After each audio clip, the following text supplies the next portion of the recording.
Hello बच्चों। जो last class थी उसमें मैंने आपको जो molar conductivity, specific conductivity, equivalent conductivity, कुछ एक जो ऐसे टर्म्स हमने स्टडी की थी।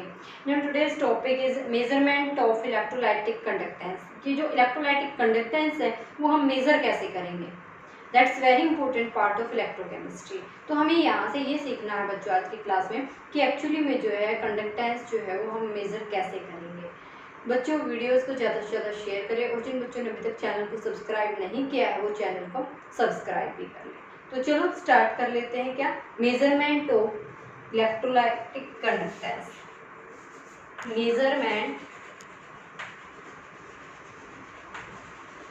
मेजरमेंट ऑफ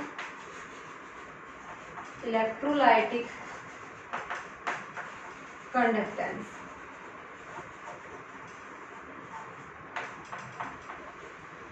तो देखो बच्चों, इस मेजरमेंट ऑफ इलेक्ट्रोलाइटिक कंडक्टेंस जो कि आपको पता है जनरली, जिन बच्चों ने लास्ट क्लास नहीं देखी वो लास्ट क्लास देख लें। कंडक्टेंस जो थी वो हमारी किसके इक्वल होती है, 1 बाय रेजिस्टेंस। 1 बाय रेजिस्टेंस ये होता है। क्लियर? तो देखिए यहाँ से अगर हम रेजिस्टेंस की वैल्यू कैलकुलेट कर लें, if we calculate resistance,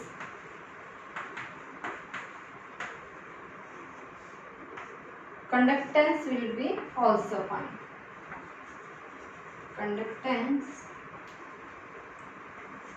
will be also fine. यहाँ से हम अगर रेजिस्टेंस हमने जो है कैलकुलेट किया तो जो कंडक्टेंस है वो भी हम यहाँ से इजीली कैलकुलेट कर सकते हैं।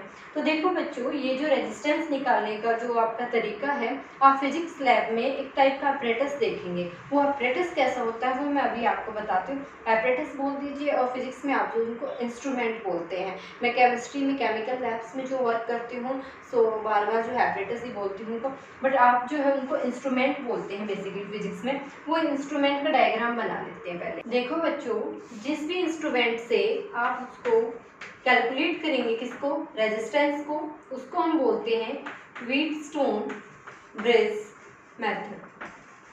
व्हीटस्टोन ब्रिज मेथड, इस मेथड का यूज करके हम जो है कंडक्टेंस मेजर करेंगे। बच्चों आपको ऐसा अरेंजमेंट करना, हम रेजिस्टेंस यहाँ पे रखेंगे, कोई नॉन रेजिस्टेंस आप यहाँ पे रख सकते हैं, ठीक है, जिसकी वैल्यू आपको पता होगी, that is R1। R1 is known resistor, known resistance, ठीक है। ये हमारा नॉन रेजिस्टेंस होगा R1। ये जो आपका जॉइंट होगा ऐसे यहाँ पे 3 पॉइंट्स होंगे, एक पॉइंट आपका यहाँ पे होगा, ये जॉइंट होगा यहाँ से इस पॉइंट से और ये इस पॉइंट से। क्लियर? अब यहाँ से ये जो पॉइंट्स होंगे आपको इलेक्ट्रोलाइसिस लेना है, क्योंकि हमें जो है इलेक्ट्रोलाइसिस में ही रेजिस्टेंस फाउंड करके और उसकी कंडक्टेंस निकालनी है यहाँ से। तो जब आप इलेक्ट्रोलाइसिस जो लेंगे वो आप यहाँ पे कुछ इस टाइप से ले लेंगे। ये आपने कंटेनर लिया, इसमें 2 इलेक्ट्रोड्स रखेंगे और इन इलेक्ट्रोड्स के यहाँ पे जो है प्लेटिनम अटैच कर देंगे इलेक्ट्रोड्स के बिल्कुल नीचे पार्ट में ऐसे, क्योंकि प्लेटिनम जो है वो एक क्या होता है, नॉन रिएक्टिव होता है। बेसिकली हम प्लेटिनम जो है एक स्टैंडर्ड सेल की तरह यूज करेंगे। तो देखिए प्लेटिनम का सेल हम यहाँ पे यूज करेंगे और जो ये इलेक्ट्रोड्स होंगे ना ये क्या होंगे, पायरेक्स ग्लास के बने होते हैं बच्चों, पायरेक्स ग्लास। ये क्या होती है, एक अच्छे जो है क्वालिटी का ग्लास होता है, जो लेबोरेटरी में, जो केमिस्ट्री लेबोरेटरी होती है उसमें जो भी ग्लास के बीकर या फिर जो भी वहाँ पे अपरेटस होते हैं वो पायरेक्स ग्लास के होते हैं, काफ़ी अच्छी क्वालिटी होती है। इसमें आप क्या करेंगे, यहाँ पे सॉल्यूशन डाल देंगे। यहाँ से जो है इनका जो डिस्टेंस रहेगा दोनों इलेक्ट्रोड का वो फिक्स डिस्टेंस रहेगा, ठीक है। अब हम क्या करेंगे, इलेक्ट्रोड्स को यहाँ से एक पॉइंट जुड़ेगा यहाँ पे और एक पॉइंट हमारा जुड़ेगा इस पॉइंट से। क्लियर है बच्चों? अब जो ये पॉइंट्स हैं ये और ये, आप देखेंगे बच्चों यहाँ से एक नीचे एक स्केल भी लगा होता है, इसके जस्ट नीचे यहाँ पे एक स्केल भी होता है जिससे आप वैल्यू को मेजर कर पाएंगे। और ये जो वायर है that is metallic wire, that is metallic wire. दोनों जो पॉइंट रहेंगे हमारा ये पॉइंट और यहाँ पे ये पॉइंट, ये हमें करंट से कनेक्ट कर देना है बच्चों यहाँ पे, ठीक है। करंट होगा ये हमारा। अभी कौन सा करंट यूज करेंगे वो अभी मैं आपको बताऊंगी। अब आपको क्या करना है, जोकी अटैच करनी है इस पॉइंट से, ठीक है। यहाँ पे आपका गैल्वेनोमीटर रहेगा और वो जोकी आपको यहाँ पे, जैसे मैं यहाँ पे अभी तो इस पॉइंट पे टच करके दिखा रही हूँ बच्चों, तो देखो हम इसको पॉइंट दे लेते हैं।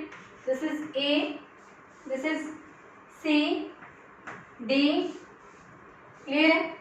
तो देखो बच्चों क्या होगा, यहाँ पे हम क्या करेंगे, जैसे ही आप जो है इस रेजिस्टेंस के एक पॉइंट को हटाते हैं वहां से करंट प्रोड्यूस होगा इलेक्ट्रोलाइट से, ठीक है। तो क्या होगा, आप जो ये जोकी है ना, हमने जो ये जोकी लगाई है,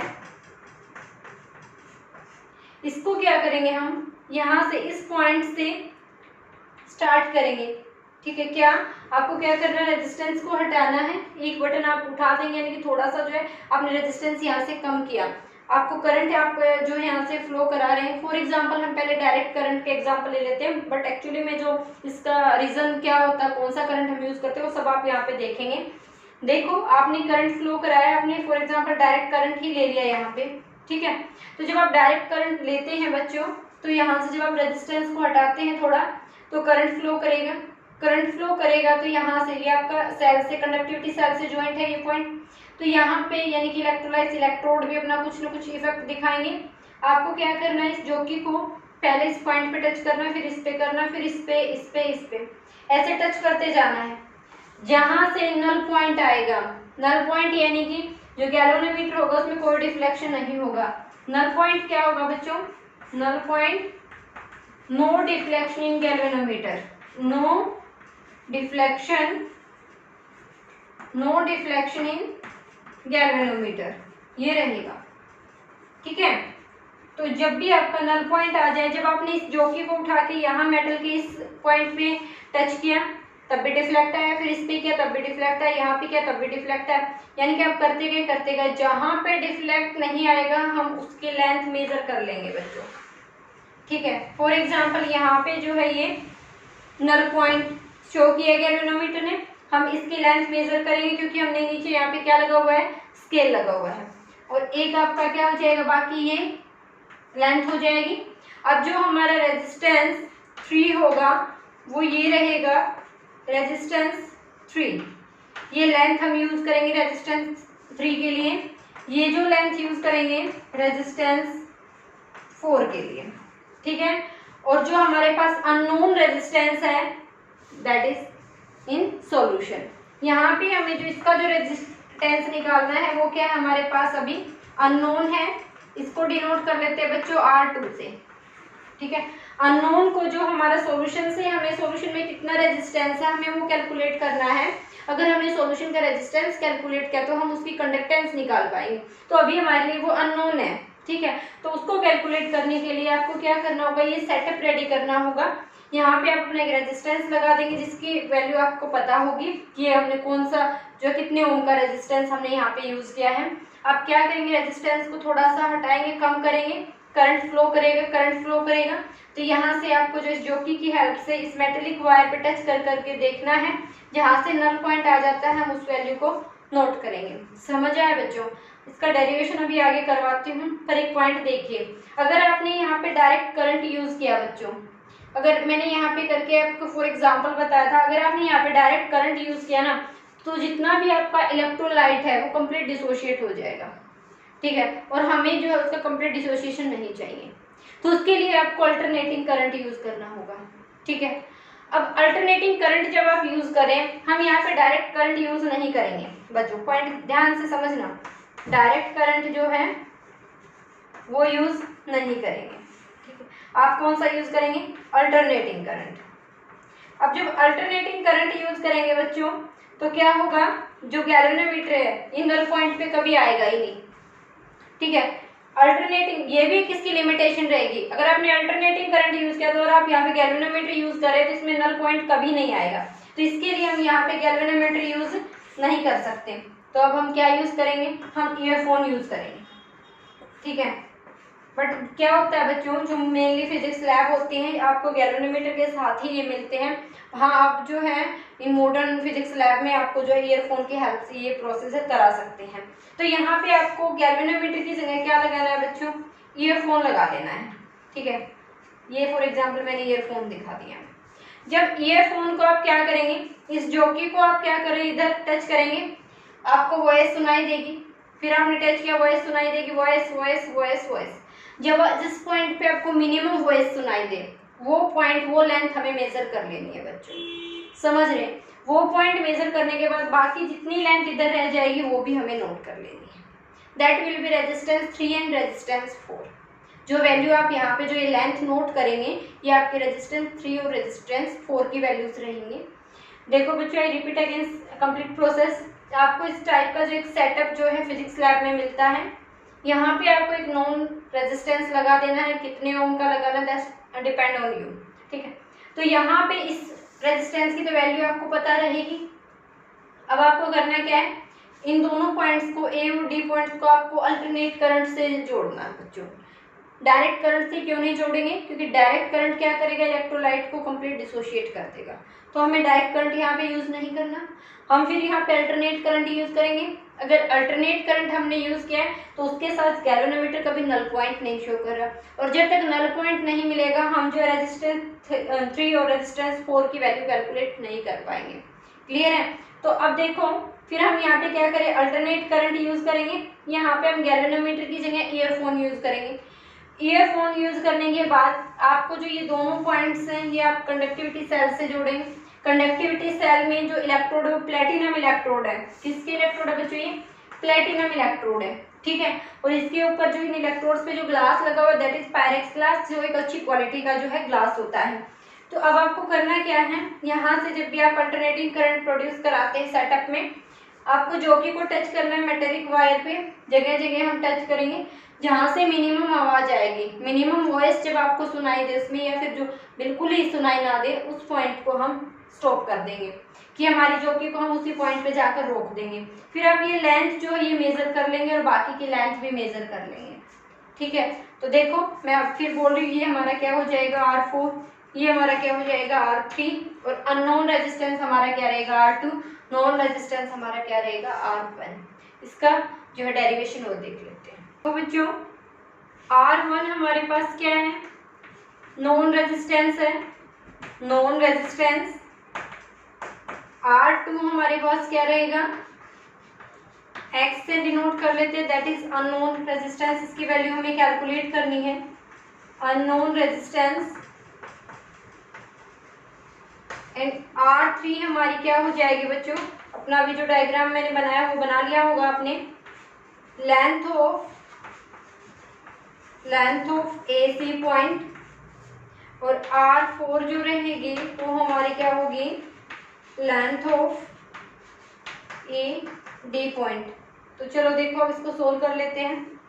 R1 बाय X यानी कि R2 ब्रैकेट में लिख लीजिए is equal to R3 bye R4। R1 आपके पास नोन रहेगा, R2 की वैल्यू X पुट कर लेंगे, यहाँ पे क्या आ जाएगा, length of AC divided by length of CD। Clear, AD नहीं बच्चा, यहाँ पे CD आएगा क्योंकि CD जो लेफ्ट रह जाएगी ना उधर, CD। क्लियर है। तो देखो हम इसको कैसे कैलकुलेट कर सकते हैं, यहाँ से आप क्या लिखेंगे, 1/x उधर जाएगा, 1/r is equal to length of, multiply में जाएगा बच्चों ये, क्योंकि इज इक्वल टू तो पहले था, अभी इसको इधर लेकर जाओगे तो मल्टीप्लाई में जाएगा, length of AC bye length of CD ये रहेगा। अब हम इनको अगर इन्वर्ट करेंगे तो ये भी इन्वर्ट हो जाएगा साथ में, क्या बनेगा फॉर्मूला हमारे पास, x is equal to R into क्या हो जाएगा, length of CD by length of AC, ठीक है। बट हमें तो यहाँ से क्या चाहिए थी बच्चों, 1/r, दैट इज कंडक्टेंस। तो देखो आप यहाँ से जो अननोन रेजिस्टेंस रहेगा, x is unknown resistance, unknown resistance,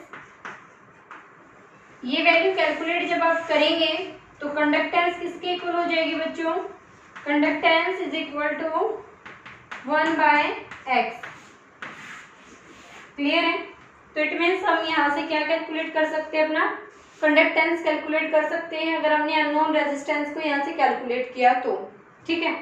तो अब आगे देखो इसके रिलेशन हम देख लेते हैं स्पेसिफिक कंडक्टेंस और इक्विवेलेंट कंडक्टेंस मोलर कंडक्टेंस के साथ। स्पेसिफिक कंडक्टेंस, स्पेसिफिक कंडक्टेंस यानी कि हमने इसको किससे डिनोट किया था, that is kappa is equal to conductance multiplied by L/A। अब देखो बच्चों ये L/A मैंने कहाँ से लिया, अभी अपने मेजरमेंट से देखा था लेंथ ऑफ A से लेंथ ऑफ CD, ठीक है। तो ये वो लेंथ ही है जो एरिया ऑफ क्रॉस सेक्शन और लेंथ है। अब यहाँ से ये जो वैल्यूज होती हैं लेंथ और एरिया, ये आप कभी भी जो है एक्यूरेट नहीं निकाल पाते, एक्यूरेट हम इनकी वैल्यू कैलकुलेट नहीं कर सकते। इसलिए L/A जो है, या तो आपको ये सब दोनों वैल्यूज दी गई होंगी तब आपको जो है आपको इनकी वैल्यू कैलकुलेट करनी होगी, या फिर आपको इस सेल, इसको हम बोलते हैं सेल कांस्टेंट, क्या बोलते हैं, सेल कांस्टेंट,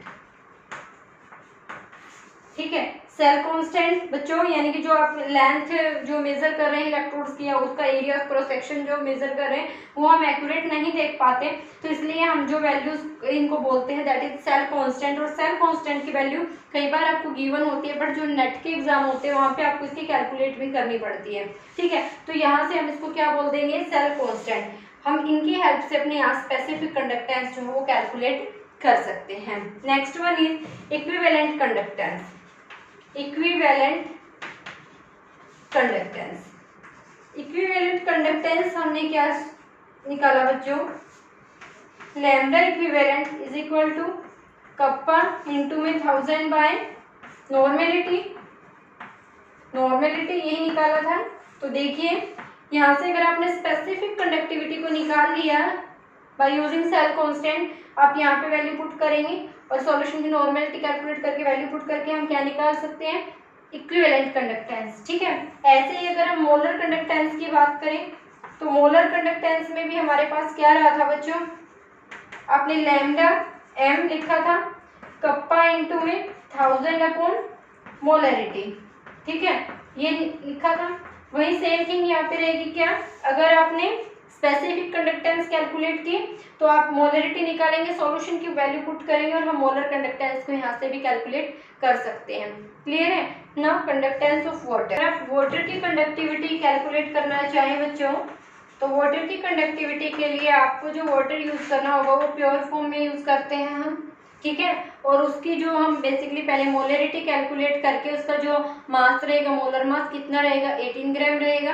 कितने सॉल्यूशन में आप रेडी कर रहे हैं, 1000 में 55.4 समथिंग के अराउंड उसकी वैल्यू आएगी, जिससे हम यहाँ पे कंडक्टिविटी ऑफ वाटर भी कैलकुलेट कर सकते हैं। दैट इज वेरी स्मॉल, बहुत ही कम होती है। क्यों, क्योंकि आपको पता है कि जो प्योर वाटर होता है वो इलेक्ट्रिकल कंडक्टेंस नहीं होता, जब उसमें सॉल्ट या कोई इंप्योरिटीज ऐड करते हैं तभी उसमें से करंट फ्लो हो पाता है। अदरवाइज वाटर के अंदर जो हम कंडक्टिविटी कैलकुलेट जो है वो नियरली इक्वल जीरो के होती है, नेग्लिजिबल ही होता है, बहुत कम माइन्यूट अमाउंट में जो है उसमें से इलेक्ट्रिकल कंडक्टेंस होती है, ठीक है। इसीलिए जो प्योर वाटर होता है वो हमारा क्या करता है, करंट का फ्लो नहीं करता। तो देखो बच्चों आज की क्लास में यही रहेगा, इन टर्म्स को मॉडिफाई करके आपको सोल्व करना आना चाहिए। L/A जो है सेल कांस्टेंट वैल्यू, इससे न्यूमेरिकल कई बार आ जाते हैं, आपका जो 12th CBSE एग्जाम में भी यहाँ से बन सकता है। बट इससे जो नेक्स्ट क्लास रहेगी that is also very important point जो आपके एग्ज़ाम है उसके हिसाब से वो काफ़ी इंपॉर्टेंट रहेगा, क्योंकि वहाँ से भी हर बार एक क्वेश्चन आ जाता है कि हम जो है मोलर कंडक्टेंस में वेरिएशन हमें डिस्कस करना है। ठीक है बच्चों, तो आज की क्लास में बच्चों इतना ही रहेगा। वीडियोस को ज़्यादा से ज़्यादा शेयर करें और लाइक करें। अगर आपको प्रॉब्लम है किसी भी तरह की तो आप मुझे कमेंट सेक्शन में बता सकते हैं। और चैनल जिन बच्चों ने अभी तक सब्सक्राइब नहीं किया है, जो आप बहुत ज़्यादा कंजूसी कर रहे हैं, चैनल को भी सब्सक्राइब कर लें। तो आज के लिए इतना, मिलते हैं नेक्स्ट क्लास में। Thank you so much.